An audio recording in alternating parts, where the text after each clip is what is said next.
ఇటు నిజామాబాదు, కరీంనగర్, ఆదిలాబాదు, జగిత్యాల, కోరుట్ల నుంచి గల్ఫ్ ప్రాంతంలో కార్మికులుగా పనిచేస్తూ ఉన్నారు సార్. ఉపాధి కోసం అక్కడికి వలసపోయినటువంటి వాళ్ళు ఉన్నారు సార్. 2024-25 ఈ కాలంలో దాదాపు 1600 మంది గల్ఫ్ కార్మికులు చనిపోయినట్టుగా రికార్డులు చెప్తా ఉన్నాయి. అంతకంటే ముందు కూడా చాలామంది వలస కార్మికులు చనిపోయినారు సార్. సో వాళ్ళ డెడ్ బాడీలు ఇక్కడికి రావడానికి కూడా ఎలాంటి సోర్స్ లేక నేను మొన్న వెళ్తే సార్ 13 రోజులైంది సార్. అక్కడ డెడ్ బాడీ ఉంది, ఇంకా ఈ డెడ్ బాడీ ఇక్కడికి ఇండియాకి వచ్చే పరిస్థితి లేదు సార్. వాళ్ళ భార్య పిల్లలు కనీసం చివరి చూపు చూసుకునేటువంటి పరిస్థితి కూడా లేకుండా ఉంది సార్. అక్కడ పనిచేసి వాళ్ళు అంతో ఇంతో డబ్బు పంపిస్తే ఆ డబ్బును మనము మన కరెన్సీలోకి మార్చేటువంటి క్రమంలో 18% సర్వీస్ ట్యాక్స్ వసూలు చేస్తూ ఉన్నాం సార్. కేంద్ర ప్రభుత్వం, రాష్ట్ర ప్రభుత్వం కలిసి వాళ్ళు పంపేటువంటి డబ్బుకు ప్రభుత్వం దగ్గర లెక్కలు ఉన్నాయి సార్. కానీ గల్ఫ్ కార్మికులు ఎంతమంది పనిచేస్తూ ఉన్నారు గల్ఫ్లో, వాళ్ళ లెక్కలేంటి, ఎంతమంది పోతా ఉన్నారు అనేటువంటి లెక్కలు రాష్ట్ర ప్రభుత్వం దగ్గర లేవు సార్. గల్ఫ్ కార్మికులు అక్కడ భద్రతతో బతకడానికి రాష్ట్ర ప్రభుత్వం తీసుకుంటున్నటువంటి చర్యలు ఏంటి అనేది కొంత ప్రభుత్వం తెలియజేయాలి సార్. ఎందుకంటే వాళ్ళు పంపే డబ్బుకు లెక్క ఉన్నప్పుడు అక్కడ వాళ్ళు పనిచేస్తున్న ప్రాణానికి కూడా ఒక లెక్క ఉండాలి సార్. అలాగే గల్ఫ్ కార్మికుల పిల్లలు సార్, అక్కడ పోయి పనిచేసేటువంటి వాళ్ళు ఎవరైతే ఉన్నారో వాళ్ళ భార్య పిల్లల కోసం, పోషించడం కోసం, విద్య కోసం చేస్తారు సార్. సార్ గల్ఫ్ కార్మికుల పిల్లల కోసం ప్రత్యేక రెసిడెన్షియల్ స్కూళ్లు పెట్టాల్సినటువంటి అవసరం ఉంది సార్.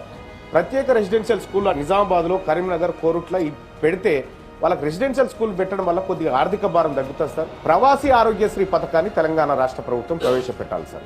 గల్ఫ్ దేశాల్లో ఉన్నటువంటి గల్ఫ్ కార్మికులు ఎవరైతే ఉన్నారో వాళ్ళతోటి ప్రైవేట్ హాస్పిటల్స్తో టైఅప్ అయి రాష్ట్ర ప్రభుత్వం అక్కడ ఉన్నటువంటి మన కార్మికులకు ఏమైనా ఇబ్బంది జరిగితే అక్కడ ప్రైవేటు హాస్పిటల్తో అక్కడికి పోతే ఫ్రీ ట్రీట్మెంట్ జరిగే విధంగా ప్రభుత్వం చర్యలు తీసుకోవాలి సార్. అలాగే గల్ఫ్ కార్మికులు గత కొంతకాలం నుంచి కోరుతున్నటువంటి కేరళ తరహా పాలసీ ఏదైతే ఉందో అక్కడ ఏమైనా వివాదాల్లో చిక్కుకుంటే ఆ వివాదాలను పరిష్కరించడం కోసం అధ్యక్ష ప్రభుత్వం చొరవ తీసుకోవాల్సినటువంటి అవసరం ఉంది అధ్యక్ష.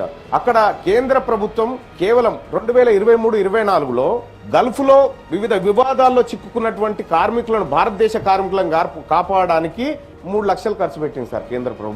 3 లక్షలు సార్. అది ఒక కేసుకు కూడా సరిపోదు. కానీ వాళ్ళ దగ్గర నుంచి తీసుకుంది చాలా పెద్ద మొత్తంలో తీసుకున్నారు సార్. దాదాపుగా ఒక 10 లక్షల మంది దాకా ఉంటారు అనుకుంటా సార్ నేను అక్కడ. ఈ గల్ఫ్ కార్మికులు దాదాపుగా వాళ్ళ కుటుంబాలన్నీ ఇక్కడే ఉన్నాయి సార్. గతంలో 2014లో బీఆర్ఎస్ పార్టీ మేనిఫెస్టోలో కూడా ఈ గల్ఫ్ కార్మికులకు ఎన్ఆర్ఐ ఏది కేరళ తరహాలో పాలసీ అని చెప్పారు, అది అటైపోయింది సార్.